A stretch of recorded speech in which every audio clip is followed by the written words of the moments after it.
Good afternoon, welcome to Raj news. నేను శాలిని. ఇక details చూస్తే కాంగ్రెస్ సీనియర్ నాయకురాలు మీనాక్షి నటరాజన్ కు సుప్రీంకోర్టులో భారీ షాక్ తగిలింది.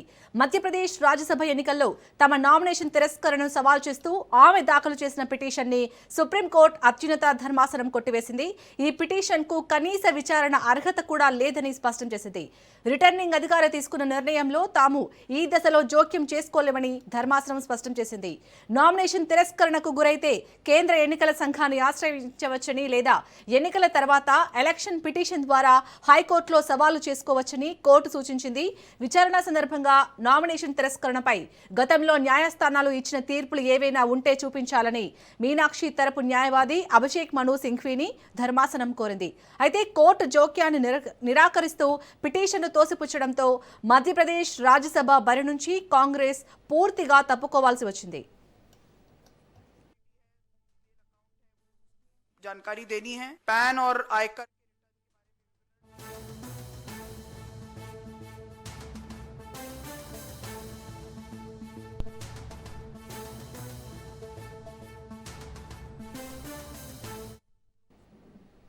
కాంగ్రెస్ సీనియర్ నాయకురాలు మీనాక్షి నటరాజన్ కు సుప్రీంకోర్టులో భారీ షాక్ తగిలింది.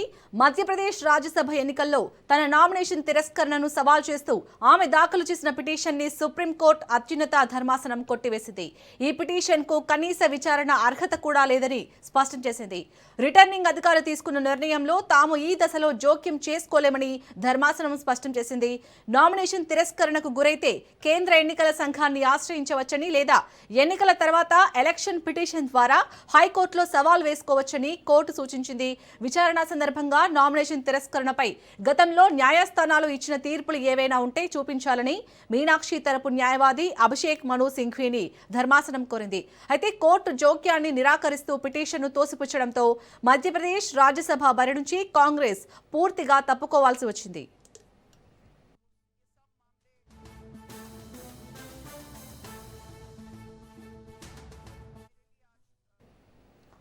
మొత్తానికైతే కాంగ్రెస్ సీనియర్ నాయకురాలు మీనాక్షి నటరాజన్ కు ఇటు సుప్రీంకోర్టులో భారీ షాక్ తగిలింది.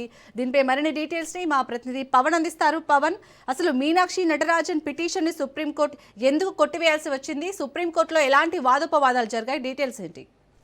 అంటే మొత్తానికి చూస్తే మీనాక్షి నటరాజన్ సంబంధించిన రాజ్యసభ ఎన్నికల నామినేషన్ తిరస్కరిస్తూ సుప్రీంకోర్టు కూడా ఇప్పటికే కొద్దిసేపటి క్రితం ఆదేశాలు కూడా జారీ చేసింది. మొత్తానికి చూస్తే రాజ్యాంగంలోని ఆర్టికల్ 32 కింద పిటిషనల్ దాఖలు చేయడము ప్రాథమిక హక్కులు అమలు చేయలు మాత్రమేనని చెప్పి సుప్రీంకోర్టు స్పష్టం చేసింది. అయితే ఇందులో మాత్రం ఎన్నికల్లో పోటీ చేయడం ప్రాథమిక హక్కు కాదని, అది ప్రజాప్రతినిధుల చట్టం 1951 ద్వారా కల్పించబడ్డ ఈ యొక్క చట్టబడిన హక్కును మాత్రమేనని చెప్పి ఇందువల్ల ఆర్టికల్ 32 దాఖలైన పిటిషన్ను రిట్ పిటిషన్ను దీనికి సంబంధించి కాదని చెప్పి కూడా సుప్రీంకోర్టు ఇందులో ప్రధానంగా కోరుకుంది. అయితే ఇదంతా కూడా ఎన్నికల సంఘంకి ఫిర్యాదు చేయాల్సి ఉంటుంది అనేది మాత్రం సుప్రీంకోర్టు ఇందులో ఆదేశాలు కూడా జారీ చేసింది. ఎందుకంటే క్రిమినల్ ప్రొసీడింగ్స్ ఉంటే మాత్రం కంపల్సరిగా నామినేషన్లో పేర్కొనాలి, లేకపోతే ఇలాంటి ఏదైనా ఉదాహరణకు సంబంధించిన కేసును ప్రస్తావించాలంటూ కూడా సుప్రీంకోర్టు ఇందులో ప్రస్తావించింది. అయితే మొత్తానికి చూస్తే ఎన్నికల సంఘానికి కూడా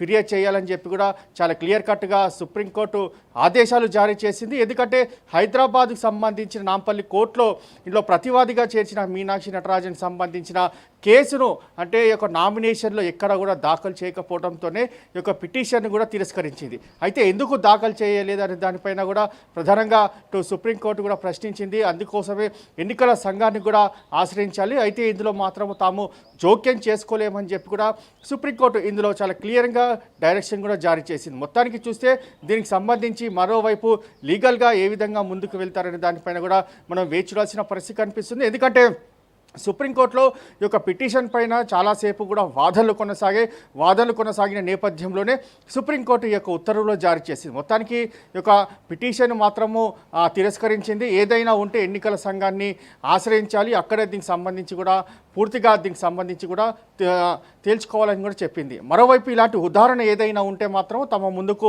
తీసుకురావాలి, ఏదైనా కేసు ఉదాహరణ ఉంటే దాని తర్వాత చర్చిస్తామని చెప్పి కూడా సుప్రీంకోర్టు దీనికి సంబంధించి కూడా చెప్పినట్లుగా తెలుస్తుంది. మొత్తానికి మాత్రము ఈ యొక్క పిటిషన్ను తిరస్కరించడము పూర్తిగా సంచలనంగా మారిందని కూడా మనం చెప్పుకోవచ్చు. పవన్ మార్నింగ్ మీనాక్షి నటరాజన్ మాట్లాడుతూ ఇదంతా రాజకీయ కుట్రలో భాగంగానే తిరస్కరణ చేశారు అని కూడా చెప్పడం జరిగింది. సో ఇప్పుడైతే తను మరి నెక్స్ట్ ఏం చేయబోతున్నారు అనుకోవచ్చు? ఇటు కేంద్ర ఎన్నికల సంఘాన్ని ఆశ్రయించొచ్చా, లేకపోతే ఎలా జరగబోతుంది అనుకోవచ్చు ప్రజెంట్? అయితే మొత్తానికి కేసుకు సంబంధించి సుప్రీంకోర్టు యొక్క పిటిషన్ తిరస్కరించిన దాని తర్వాత ఇటు కాంగ్రెస్ సంబంధించిన పార్టీ వారంతా కూడా పెద్ద ఎత్తున నినాదాలు కూడా చేసిన పరిస్థితి చూస్తున్నాము. ఓటు చోరీ, సీటు చోరీ కింద దీనికి సంబంధించి బీజేపీ పైన కూడా మండిపడ్డ పరిస్థితి కూడా చూస్తున్నాము. అయితే ప్రొసీడింగ్స్ ప్రకారం మాత్రం నామినేషన్లో ఎలాంటి కేసులు ఉన్నా కానీ ఇందులో నామినేషన్లో దాఖలు చేయాల్సి ఉంటుంది. కానీ ఇక్కడ మాత్రం దాఖలు చేయని నేపథ్యంలోనే ఈ యొక్క నామినేషన్ కూడా కేంద్ర ఎన్నికల సంఘం కూడా తిరస్కరించింది. దాని తర్వాత సుప్రీంకోర్టును కూడా ఆశ్రయించారు. సుప్రీంకోర్టులో కూడా చుక్కెదురైంది. దాని తర్వాత కాంగ్రెస్ సంబంధించిన లీగల్ ఒపీనియన్స్ ద్వారా అడ్వకేట్లంతా కూడా ఒక సమావేశమవుతారు. సమావేశమైన దాని తర్వాత ముందుగా ఏ విధంగా వెళ్ళాలి, భవిష్యత్ కార్యాచరణ దీనికి సంబంధించి మరికొద్దిసేపట్లో కూడా వారు మీడియాతో ఉండే అవకాశం కూడా కనిపిస్తుంది. మొత్తానికి ఈ పిటిషన్ తిరస్కరించిన నేపథ్యంలో దాని గ్రౌండ్ లెవెల్స్ ఏ విధంగా ఉన్నాయి దానిపైన చర్చించిన దాని తర్వాత నెక్స్ట్ స్టెప్ ఏ విధంగా ఉండబోతుంది అనేది మాత్రం వేచి చూడాల్సిన పరిస్థితి కూడా కనిపిస్తుంది. అలాగే హైకోర్టుకి వెళ్ళే అవకాశం ఏమైనా ఉందనుకోవచ్చా పవన్? అయితే ఇప్పటికైతే దీనికి సంబంధించి తెలంగాణలో నాంపల్లి కోర్టులో ఈ యొక్క పిటిషన్ సంబంధించి వాదనలు కూడా కొనసాగాలి. అయితే ఇప్పటికే సుప్రీంకోర్టును కూడా ఆశ్రయించింది కాబట్టి నెక్స్ట్ వీరు లీగల్ ఒపీనియన్ ఏ విధంగా ఉంటుంది అంటే హైకోర్టును కూడా ఆశ్రయించే అవకాశం ఉంటుందా, లేకపోతే నెక్స్ట్ సుప్రీంకోర్టునే వేరే ధర్మాసనాన్ని అప్రోచ్ అయ్యే అవకాశం ఉంటుందా అనే దానిపైన కూడా మనకు క్లారిటీ రావాల్సిన పరిస్థితి కనిపిస్తుంది. ఎందుకంటే ఇదంతా కూడా లీగల్ ఒపీనియన్ ద్వారానే ముందుకెళ్లే అవకాశం కూడా కనిపిస్తుంది. Right, thank you Pawan.